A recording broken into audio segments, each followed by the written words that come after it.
기독교 신앙은 무엇입니까? 기독교 신앙은 믿음으로 시작해서 진리로, 그리고 진리 안에서 영원한 생명, 영생을 발견하게 되는 신앙이다라고 할 수가 있습니다. 따라서 기독교 신앙의 시작은 믿음으로부터 시작된다라고 할 수가 있는 것이죠. 그러나 오늘날 많은 사람들은 이 믿음을 생각할 때에 단지 어떤 하나의 신념 정도로 생각하는 사람들이 많이 있다는 것이죠. 여기에는 신자들도 분명 포함이 되어 있습니다. 그렇다면 신념은 무엇입니까? 한자어로 풀이를 해보자면 무슨 신자예요? 믿을 신. 그리고 이 염자는 무슨 염자예요? 생각념. 그러니까 이 한자어 풀이를 가지고 이 신념이라는 뜻을 해석해 보면 굳게 믿는 마음이다. 믿는 마음이다 라고 할 수가 있는 것이죠. 그래서 사람들은 기독교 신앙을 가리켜서도 우리가 무언가를 굳게 믿고 있는 마음을 가지고 있다라는 정도로 여기시는 분들이 있다는 것이죠. 그러나 여러분, 기독교 신앙은 세상 사람들이 말하는 그런 신념과는 분명 다른 것입니다. 기독교에서 말하는 그 믿음, 신앙은 어떤 힘이 있는 절대적인 존재를 의지하는 그런 믿음을 가리키는 것이 아니에요. 그저 내게 좋은 일이 생기기만을 바라는 그런 어떤 희망적인 마음을 의미하는 것도 아닙니다. 기독교 신앙은 무엇입니까? 하나님께서 계시해 주신 성경의 가르침을 우리가 마음으로부터 깊이 깨닫고 인정하는 믿음. 그런데 이것이 마음으로 믿는다라고 하는 그 믿음으로만 끝나는 것이 아니라 우리가 전인격적인 존재로서 하나님의 말씀을 믿고 그 믿음으로 말미암아 우리가 순종하게 되는 행함이 있는 믿음이다라고 할 수가 있는 것이죠. 그래서 초대교회에서는 그리스도인들의 믿음이 무엇인가를 규정하기 위해서 예수님과 사도들의 가르침들을 요약해서 그 요약본으로서 그리스도인의 신앙의 규칙이라 할 수 있는 사도신경을 만들게 되었다라는 거예요. 사도신경은 이 이름처럼 사도들이 만든 것은 아닙니다. 사도들이 만든 것이 아니라 예수님의 가르침과 그리고 어때요? 사복음서 외에 이제 그 이후부터 나와 있는 여러 신약 성경들을 통해 사도들의 그 가르침들을 이제 요약한 거죠. 요약 정리해서 만들게 된 것이 바로 사도신경이다라는 것입니다. 그리고 교회는 오늘날에 이르기까지 2000년이 넘는 그 시간 동안 이 사도신경을 통해서 우리 믿는 자들, 그리스도인들의 신앙을 우리가 하나님 앞에 고백드렸고 또 우리 공동체적으로 서로 확인을 하였고 우리가 정말 바르게 믿음 생활을 하고 있는가를 점검해 왔다라는 것이죠. 하지만 교회가 처음 생겨날 때부터 우리가 오늘 함께 고백드렸던 사도신경의 그 내용과 같지는 않았을 것입니다. 왜냐하면 초대교회 처음 시작할 때에는 어때요? 예수님은 저의 주님이십니다. 예수님은 하나님의 아들이시요 그리스도이십니다. 이 고백 하나만으로 충분했기 때문이죠. 하지만 시간이 지나면서 어떤 일들이 발생했나요? 교회는 그리스도인들의 신앙을 좀 더 구체적으로 설명할 필요가 생겨나게 된 거예요. 교회 내로 어떤 사람들이 침투했어요? 거짓 교사들이 침투했어요. 예수님의 가르침을 왜곡하고 부활이 없다. 예수님은 분명 부활이 있다 하셨는데 부활이 없다라고 이렇게 예수님의 가르침을 왜곡하는 사람들이 생겨난 거예요. 그런데 문제는 그들 또한 나도 그리스도인이다라고 하는 거예요. 나도 예수님을 믿긴 믿는다. 그런데 뒤에 가서 딴소리를 하는 거죠. 그런 사람들이 초대교회 때부터 존재하게 된 거예요. 그리고 또 어때요? 밖으로는 기독교를 공격하는 수많은 공격들로부터 우리의 이 신앙을 지켜내야 할 필요가 생긴 거죠. 그래서 교회는 성경 전체의 핵심적인 가르침들을 요약하기 시작했어요. 그 안에서 그리스도인의 그 신앙의 뼈대라고 할 수 있는 이제 사도신경을 만들게 되었고, 이를 더욱 발전시켜서 기독교 진리의 원리, 이치를 규정하고 있는 체계적인 교리를 만들게 된 것입니다. 따라서 오늘날 우리가 교회를 다니면서 하나님의 말씀을 통하여 그 기독교 신앙의 뼈대가 되는 교리를 배우고 우리가 또 학습하는 것은 매우 중요한 일이다라고 할 수가 있습니다. 그런데 오늘날 많은 교회들에서 이러한 신앙 고백적 교리를 가르치기를 꺼려하고 있습니다. 그러한 일들이 점점 사라져가고 있어요. 이유는 무엇인가? 사람들이 믿음을 생각할 때에 개인적이고 주관적이고 감정적인 형태로만 이 믿음을 받아들이려고 하기 때문입니다. 그래서 교회를 통해서 이 성경의 교리를 배우고 학습하는 일에 무관심하게 된 것이죠. 그러다 보니 오늘날 어떤 결과들이 나타나고 있습니까? 그렇게 열심히 교회를 다니셨던 분들이 어때요? 하루아침에 이단에 빠져버려요. 사이비에 빠져버려요. 그러면서 교회를 떠나게 되죠. 그렇게 열심히 교회를 다니셨던 분들이 세상에서 어떤 어려움과 실패를 경험하게 되자 어때요? 하나님은 존재하지 않아. 하나님은 나를 외면하시는 분이야 라고 하며 교회를 떠나버립니다. 그렇게 열심히 교회를 다니셨던 분들이 교회에서 누군가와 사소한 문제로 다투고 누군가 나를 무시한다는 그 이유로, 교회에서 시험이 들었다고 하는 이유로 교회를 떠나게 되는 그런 일들이 있게 된다는 거죠. 그렇게 열심히 오랜 시간 교회를 다녔어도 처음 교회에 다녔을 때의 모습에서 조금도 변함이 없는 그러한 신자들이 오늘날 교회 안에 점점 더 많아지게 되었다라는 거예요. 우리는 예수님을 믿는다라고 하는 그 믿음의 시작에서 어때요? 예수 그리스도의 장성한 분량에 이르기까지 점점점 어떻게 해야 돼요? 자라가야 돼요. 하나님을 믿는 그 지식이 자라가야 하고, 우리가 이 땅의 어려움 속에서도 믿음의 결단을 내릴 수 있는 그러한 믿음들로 우리가 더 든든히 세워져 가야 합니다. 그런데 그러지 못한 일들이 우리 주변에 너무 많이 보여지고 있다는 거죠. 왜 이런 일들이 벌어지게 됩니까? 그분들의 믿음은 처음부터 진짜가 아니라 가짜였을까요? 그렇지 않습니다. 물론 처음부터 진짜가 아닌 가짜도 있어요. 이거는 예수님이 그렇게 말씀하셨기 때문에 알곡과 가라지가 함께 공존할 것이다 라고 우리에게 말씀하셨기 때문에 오늘날 교회 안에 진짜 믿음이 아닌 가짜 믿음을 가진 사람들도 함께 있을 수 있다. 우리는 이해하고 있습니다. 하지만 대부분의 사람들은 어떠한 경우인가? 성경에서 우리에게 가르쳐주고 있는 그 핵심이 되는 교리들을 체계적으로 교육받지 못했기 때문이다 라는 거예요. 우리가 처음 예수님을 믿고 변화되었을 때 우리는 어떻습니까? 우리 마음이 어때요? 우리 심가희 사모님, 우리 마음이 어떻습니까? 우리가 처음 예수님 믿게 되었을 때, 네?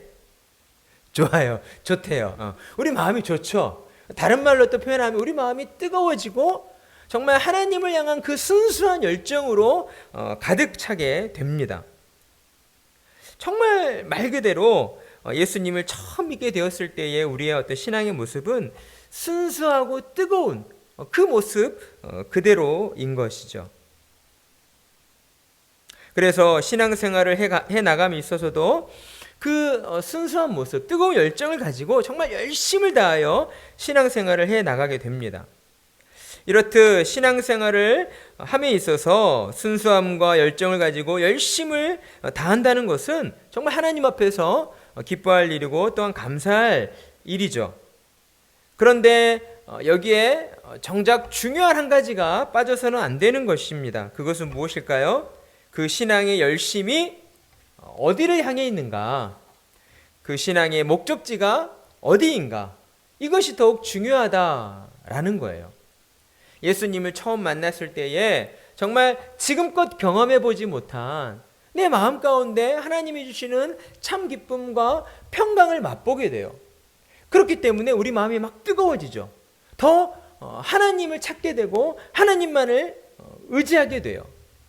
그런데 자칫 그러한 순수하고 뜨거운 신앙이 성경을 통하여 체계적으로 교육받지 못하면 어떻게 돼요?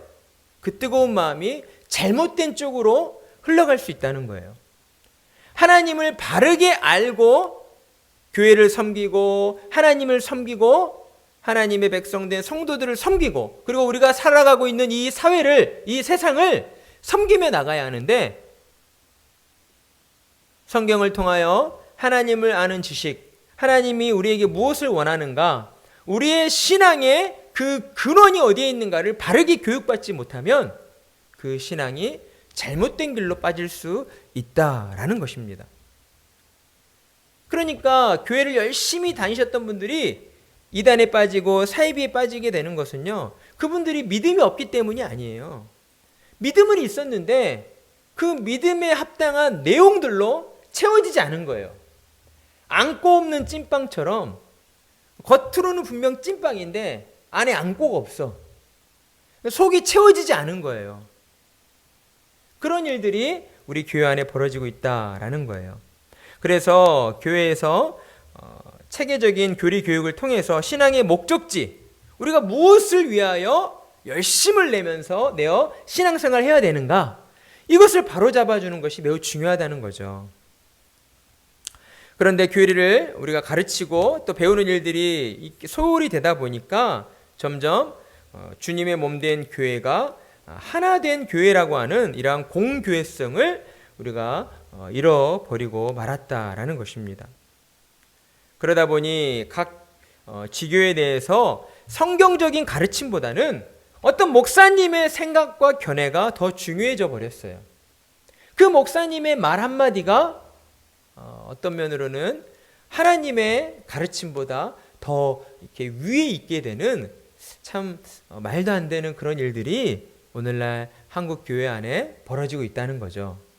저는 조금 전에 극동방송을 들었는데 한 목사님께서 이렇게 말씀하셨어요. 이 코로나의 이 시기 속에서 우리는 이 상황을 어떻게 바라봐야 할 것인가 라고 말씀하시면서 우리 개인의 신앙을 돌아봐야 하겠다라고 말씀하시더라고요. 지금까지 한국교회는 하나님 앞에서 개인적인 신앙으로서가 아니라 교회에 많은 부분 의지하는 신앙생활을 해온 것 아니냐. 그렇잖아요. 만약에 우리 한국교회가 어떤 자연재해로, 이보다 더 큰 자연재해나 재앙으로 인해서 천재지변으로 인해서 예배당이 다 무너져 버렸어. 설정이에요. 만약에 예배당이 무너져 버렸어요. 그럼 우리는 하나님을 예배하지 못합니까? 아니죠. 하나님을 믿는 우리가 살아있는 한 우리는 어디에서든지 하나님을 찾고 하나님께 예배드릴 수 있어요. 그 일을 위하여 하나님께서 우리에게 이 성경을 주셨잖아요. 그러니 우리는 어느 때라도 우리 개개인이 하나님 앞에 예배드리는 참 예배자의 모습으로 살아가야 한다는 것이죠. 우리는 코로나의 이 시기를 통해서 우리 자신의 신앙을 점검해보고 돌아봐야 합니다. 정말 하나님 앞에서 정직하게 내 믿음을 살펴봐야 한다라는 거예요. 그런데 아무튼 성경적인 교리를 가르치는 것보다 목사님의 어떤 생각과 견해가 더 중요시 되다 보니까 교회들이 주님의 몸된 하나의 교회임에도 불구하고 주님의 가르침과 주님의 뜻에 의해서 움직이기보다 어때요? 제멋대로 각각 따로 노는 그러한 일들이 벌어지고 있다는 것이죠.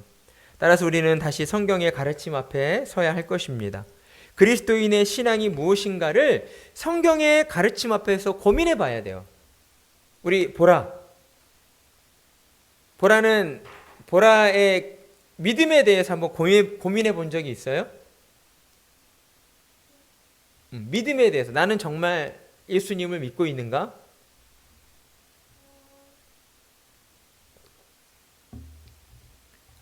갑자기 물어보니까 고민을 한 적이 있는 것 같기도 하고 없는 것 같기도 하고 그러죠. 우리 정현이, 태준이도 예수님에 대한, 예수님을 믿고 있는가 고민해 본 적이 있어요? 들리진 않지만 그런 것 같기도 하고 없는 것 같기도 하고 그럴 거예요. 우리가 하나님 앞에서 어떻게 신앙생활을 하는 것이 정말 잘하는 것인가? 그것은 다름 아닌 하나님의 말씀 앞에서 우리의 신앙, 내 믿음 상태에 대해서 끊임없이 고민하는 그 신앙생활이 하나님이 보실 때에 건강하고 바른 신앙생활이다라고 할 수가 있습니다. 하나님의 말씀 앞으로 나가서 우리의 신앙이 어떤 상태에 놓여 있는가를 우리가 정직하게 돌아보고 고민해 봐야 한다는 것이죠. 그래서 우리는 교회적으로 이제 수요일마다 함께 모여서 이 사도신경이라는 주제를 가지고 그리스도인의 신앙이 무엇인가를 함께 고민해 보려고 합니다. 사도신경은 시대를 초월한 기독교 신앙의 정수라고 할 수 있어요. 왜냐하면 사도신경에는 어떻게 해야 구원받을 수 있는가라는 이 가장 중요한 질문에 대한 대답과 그리고 우리의 신앙을 보호해주는 그러한 내용들이 담겨져 있기 때문입니다. 사회, 문화, 종교, 오늘날 모든 분야에서 그 기준과 경계가 모호해져 버린 그런 시대를 살고 있어요. 그러다 보니 우리 그리스도인들도 어때요? 세상 가치관에 휩쓸려서 이도 좋고 저도 좋고 이래도 흥 저래도 흥 이런 자세를 가지고 살아가는 분들이 더러 있는 것 같습니다. 하지만 그리스도인들은 그래서는 안 됩니다. 설령 우리가 세상 사람들로부터 저 사람들 참 너무 배타적이고 이기적이다 라고 질타를 받고 비난을 받을지라도 우리는 무엇을 가지고 살아야 돼요? 무엇을 기준으로 삼고 살아야 합니까? 하나님의 말씀, 성경을 우리 삶의 기준으로 삼고 살아야 한다는 거예요. 그 성경의 핵심 요약이 어디에 담겨 있다고요? 어디에 담겨 있어요? 무슨 신경? 사도신경. 성경 전체의 핵심 요약.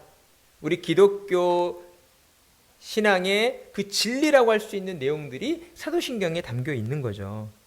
그러니 우리는 세상의 어떠한 환경 속에서도 사도신경의 그 고백을 우리 마음에 새기고 정말 그대로 살려고 우리가 노력해야 할 것입니다. 그러니 우리는 이러한 어려움의 시간들 속에서 더욱더 철저히 성경의 가르침을 연구하고 공부해야 해요. 그래서 우리 스스로가 하나님 나라의 백성이라는 정체성을 다시 한번 확고하게 세우고 그리고 이 땅에서 그리스도의 몸된 교회로서 더욱 굳건하게 서가야 할 것입니다.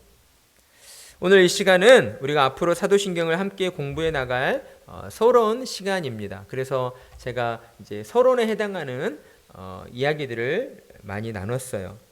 그리고 이제 앞으로 우리는 우리가 사도신경을 왜 공부해야 하는가? 오늘 이제 우리는 우리가 사도신경을 왜 알아야 하는가, 공부해야 하는가에 대한 7가지 이유를 함께 나누고 이 시간을 마치도록 하겠습니다. 제가 지금 말씀드린 이 내용은 엘버트 뮬러라는 신학자가 쓴 오늘 나에게 왜 사도신경인가? 라는 그 책에 정리되어져 있는 내용입니다. 첫 번째는 신조라고 하는 것은 사도신경이에요. 신조는 진리가 무엇인지를 밝혀주고 있다라는 거예요. 자, 질문. 진리가 무엇입니까? 진리가 무엇이죠? 진리.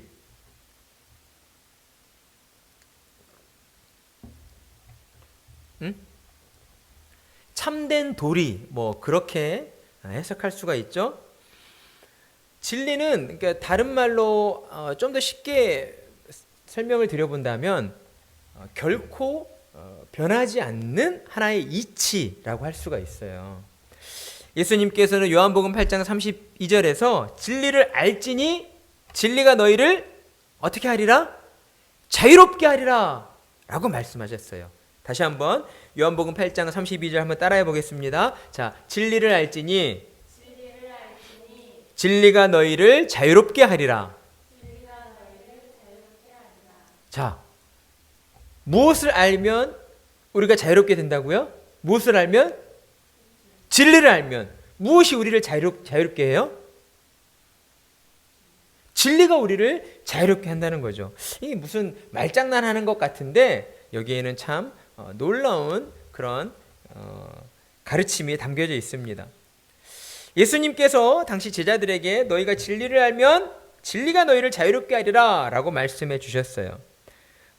이 내용이 우리가 매 예배 때마다 고백드리고 있는 사도신경 안에 기술되어 있다는 거죠. 따라서 우리는 신조를 공부해야 합니다. 왜냐하면 신조를 공부함으로써 우리가 진리 안에서의 참된 자유를 누릴 수 있기 때문이에요. 그렇다면 좀 전에 말씀드린 요한복음 8장 32절을 이렇게 해석해 본다면 우리 인간은 무엇으로부터 자유를 빼앗겼고 억압당하면서 살아가고 있을까요? 우리 인간은 어때요? 죄로부터 우리의 자유를 빼앗겼고 죄의 억압을 받으며 죄의 노예가 되어 살아가고 있다라는 것이 진리입니다. 근데 예수님을 모르는 사람들, 하나님을 모르는 사람들은 이 사실을 알까요? 모를까요? 모르죠. 그러니까 우리가 진정으로 무엇으로부터 억압당하고 있고 무엇을 통해 자유를 빼앗긴 채 살아가고 있는가 하는 것에 대하여 모르고 있어요.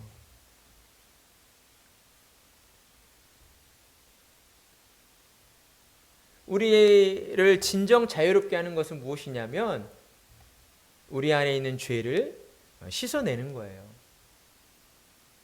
이게 마음으로 와닿지 않겠지만 한번 생각해 봐요. 영원이라고 하는 시간이 있다고요. 영원이라고 하는 시간. 저기 끝에서부터 저기 끝까지가 만약에 영원이라고 하는 시간이라고 본다면 우리가 이 땅에 태어나서 응애응애하고 태어나서 지팡이 짚고 다니다가 나이 들어서 할아버지 할머니가 되어 이제 죽음에 이르게 되는 그 시점은 어느 정도냐면 딱 요만큼인 거예요. 저기서부터 여기까지의 그 넓이 중에서 딱 한 3cm? 그렇다고 본다면 우리가 앞으로 살아가야 될 이 영원한 삶에서 우리를 천국에 이르게 할 수도 있고 우리를 지옥에 떨어지게 할 수도 있는 것이 있는데 그것이 곧 예수님을 믿음으로 말미암아 우리가 모든 죄에서 용서함 받고 천국에 가게 된다라는 거죠. 그렇기 때문에 우리는 이 땅 가운데에서 우리가 죄의 노예가 되어 죄로부터 억압받고 살고 있다는 것을 우리가 바로 알아야 하는 겁니다. 그리고 우리를 이 죄의 노예에서 해방시켜 주는 것이 무엇인가가 바로 사도신경에 기록되어져 있다는 거죠. 우리는 예수 그리스도를 믿음으로 말미암아 죄 사함 받고 하나님 나라 영원한 천국에 들어가게 된다라는 것을 사도신경을 통해 우리에게 가르쳐주고 있는 것입니다. 그리고 우리가 사도신경을 공부해야 되는 두 번째 이유는 무엇입니까? 신조는 오류를 바로잡는다는 거예요. 사도신경 신조는 무엇을 바로잡아요? 신조는 오류를 바로잡는다. 자, 진리가 있으면 언제나 오류가 존재하게 돼 있어요. 자, 진리가 있으면 반드시 무엇이 존재한다고요? 오류가 있게 돼 있어요. 자, 괜찮습니다. 자, 짝퉁이 왜 생겨나요? 짝퉁이 왜 생겨날까요? 짝퉁이 왜 생겨나요? 왜 대답을 못해요? 에? 짝퉁이 있으려면 그 전에 뭐가 있어야 돼요? 에? 오류가 있어야 돼요? 짝퉁이 있기 전에 오류가 있어야 돼요? 그 짝퉁이 있기 전에 어때요? 명품, 진짜. 그러니까 짝퉁을 다른 말로 하면 가짜잖아요. 가짜가 있으려면 뭐가 있어야 돼요?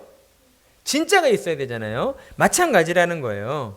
진리, 하나님의 말씀인 진리가 있기 때문에 언제나 오류가 있을 수 있는 거예요. 이단이 있을 수 있고요. 사이비가 생겨날 수 있는 겁니다.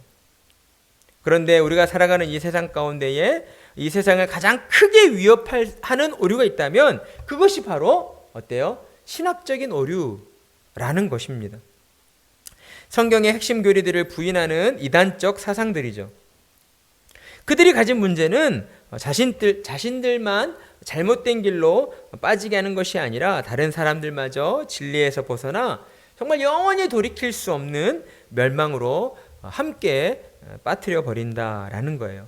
따라서 교회가 정말 믿는 자들, 성도들을 잘 지켜내고 또 주의 몸된 교회를 잘 지켜내기 위해서는 우리가 이러한 어떤 이단 사상들의 공격들로부터 우리의 진리가 맞다라고 이렇게 반박할 수 있는 그러한 근거가 필요한 것이죠. 그것을 위해 무엇이 만들어졌어요?